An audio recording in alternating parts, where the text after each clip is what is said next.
सभी को सलाम, जय मसीह की। आज हम खुदावंद का कलाम भजन संहिता उसका 11 अध्याय पर हम मनन करेंगे। खुदा का कलाम। खुदावंद हर रोज़ न्याय के लिए प्रार्थना, प्रातःकाल प्रार्थना, शाम के लिए प्रार्थना, भजन संहिता के अंदर में बहुत सारी प्रार्थनाएं हैं जिनको आप कीजिए और अपनी लाइफ के अंदर मिरेकल देखिए खुदा का। चाहे किसी भी भजन को, जबूर को आप पढ़िए तो खुदावंद वहाँ पर आपसे हर ताकत के बारे में बात करता है, हर बुराई जो आपके अंदर है उसको निकालने की बात करता है। और खुदा आज परमेश्वर ये बात आपसे कर रहा है, परमेश्वर पर भरोसा। हमारे अंदर में कमी क्या होती है कि हम भरोसा नहीं रखते। हमारे ऊपर थोड़ी भी तकलीफ आती है, हम भरोसे को खो देते हैं। परमेश्वर पर भरोसा हम रखते नहीं।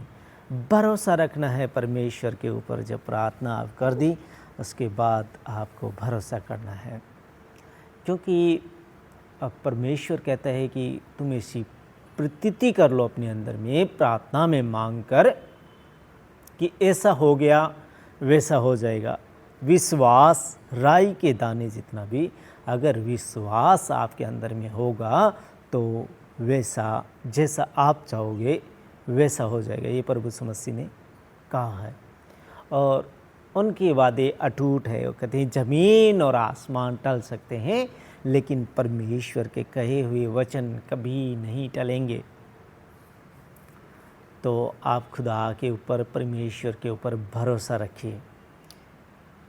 भरोसा जब रखेंगे तब सारे काम आपके यूँ बनते हुए नज़र आएंगे, यूँ बनते हुए नज़र आएंगे। तो परमेश्वर पर रखिए भरोसा। भजन संहिता 11 आपसे ये कहता है। तो यहाँ पर है, मेरा भरोसा परमेश्वर पर है। तुम कैसे मेरे प्राण से कह सकते हो, पक्षी के सम्मान अपने पहाड़ पर उड़ जा। पक्षी के सम्मान अपने पहाड़ पर उड़ जा। मेरा भरोसा परमेश्वर पर है।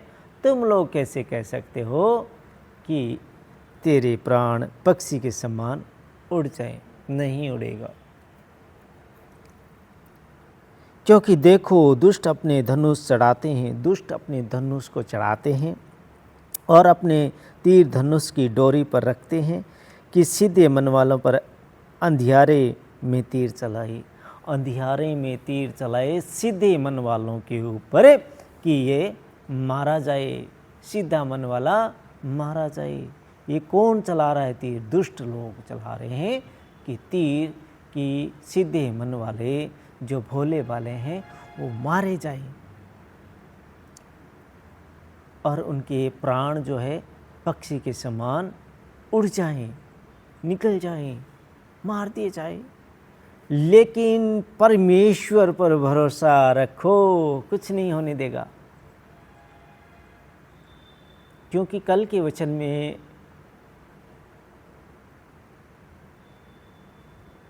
परमेश्वर संत पौलुस से कह रहा है कि चुप ना रह, चुप मत रह, बल्कि बताई जाओ, बताई जाओ, बोली जाओ, बोली जाओ, चुप मत रह, मैं तेरे साथ हूँ। परमेश्वर कहता है संत पौलुस को कि चुप मत रह, मैं तेरे साथ हूँ, बोली चल।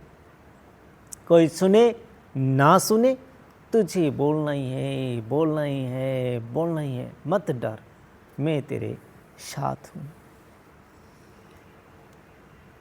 और ये चर्चा हुई थी प्रकाशित वाक्य में। चलिए हम देखते हैं प्रकाशित वाक्य।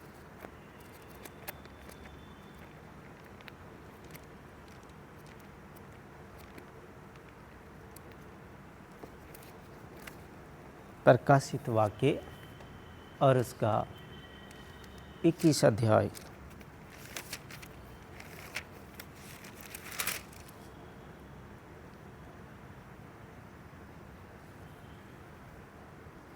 सॉरी, प्रेरितों के काम 18 अध्याय और उसकी 8 आयत।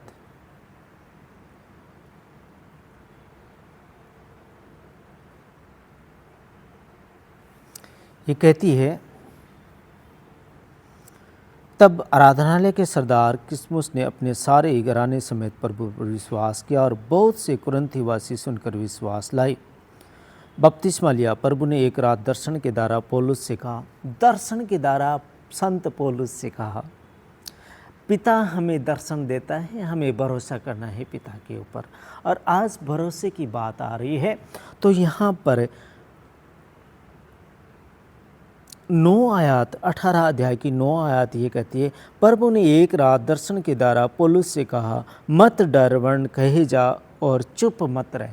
मत डर कहे जा, चुप मत रह, क्योंकि मैं तेरे साथ हूँ और कोई तुझ पर चढ़ाई करके तेरी हानि नहीं करेगा, क्योंकि इस नगर में मेरे बहुत से लोग हैं, क्योंकि इस नगर के अंदर में मेरे बहुत से लोग हैं और उन लोगों को बचाना है। ये संत पौलुस से परमेश्वर कह रहा है, उन लोगों को तुझे बचाना है। कहीं जा, चुप मत रहे, मत डर, तेरी कोई हानि नहीं करेगा। और यहाँ भजन संहिता और 11 अध्याय कह रहा है, परमेश्वर पर भरोसा रखो, परमेश्वर पर भरोसा रखो, क्योंकि देखो दुष्ट अपने धनुष चढ़ाते हैं और अपने तीर धनुष की डोरी पर रखते हैं कि सिद्ध मन वाले पर अंधियारे में तीर चलाएं। यदि नींवें ढा दी जाए तो धर्मी क्या कर सकता है। अगर धर्म की नींव ही गिरा दी जाए तो धर्मी क्या कर सकता है। लेकिन परमेश्वर कहता है कि मनुष्य की सोच में और परमेश्वर की सोच में जमीन और आसमान का कितना अंतर है, उतना अंतर है। तो ये मनुष्य की सोच है कि धर्म की नींव को ढा दी जाए तो फिर धर्मी क्या करेंगे। लेकिन धर्मी लोगों के साथ में परमेश्वर रहता है। ये परमेश्वर अटूट वादा करता है कि धर्मियों के साथ में मैं हमेशा रहूँगा और दुष्टों की चाल को खारिज कर देगा, मिटा देगा, उनकी चालें चलने नहीं देगा, खुदा कहता है। परमेश्वर अपने पवित्र भवन में है, परमेश्वर का सिंहासन स्वर्ग है। परमेश्वर का सिंहासन जो है वह स्वर्ग है। उसकी आंखें मनुष्य की संतान को नित्य देखती है, उसकी आंखें मनुष्य की संतान को नित्य देखती है। परमेश्वर की आंखें नित्य देखती है, नित्य देखती रहती है और उसकी पलकें उनको जांचती हैं। उसकी पलकें उनको जांचती है कि इसकी आंखों में क्या चल रहा है, इसकी आंखों में सेन या नैन क्या चल रहे हैं, इशारे क्या कह रहे हैं, सब परमेश्वर जानता है। यहोवा धर्मी को परखता है, परंतु वह उनसे जो दुष्ट है और उपद्रव से प्रीति रखते हैं अपनी आत्मा में घृणा करता है। जो उपद्रव करता है, धर्मियों को तो परखता ही परखता है, जो उपद्रव करता है, दुष्ट जन है, उनसे घृणा करता है। घृणा मतलब क्या? अच्छा नहीं लगता, जी घबराता है। ऐसा खुदा का होता है जो दुष्ट लोग होते हैं, जो झूठी बातें करते हैं, जो झूठ के ऊपर चलते हैं, जो झूठ का साथ देते हैं, उनसे परमेश्वर घृणा करता है। अच्छा नहीं लगता, परमेश्वर दुखी हो जाता है उनसे। वह दुष्टों पर फंदे बरसाएगा, दुष्टों पर फंदे बरसाएगा।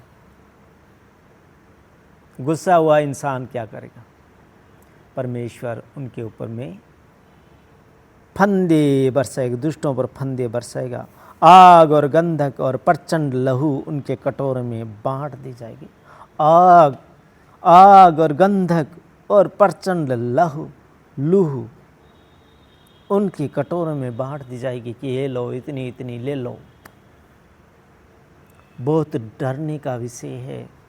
खुदा से डरो, परमेश्वर से प्रेम करो, धर्मी बनने की कोशिश करो, खुदा के घर में आओ, खुदा से बातें करो। क्यों हम दूर हैं, क्यों हम भटक गए, क्यों हम क्या तलाश कर रहे हैं संसार के अंदर, क्या ढूंढ रहे हैं हम संसार के अंदर। ये संसार कुछ दिनों का है, यहाँ पर हमारा रेजिडेंशन सर्टिफिकेट नहीं मिला हुआ है। रेजिडेंशन सर्टिफिकेट एक परमेश्वर दे सकता है और वो युग युग देने का वही वादा करता है। हम यहाँ पर कुछ सालों के लिए हैं, कुछ दिनों के लिए है, कुछ महीनों के लिए, हमें पता कोई नहीं है। जिस दिन हमारा टाइम पूरा हो गया हम यहाँ एक पल भी रह नहीं सकेंगे। इसलिए खुदा को ढूंढो, परमेश्वर को ढूंढो, बुरी बातों से बचो।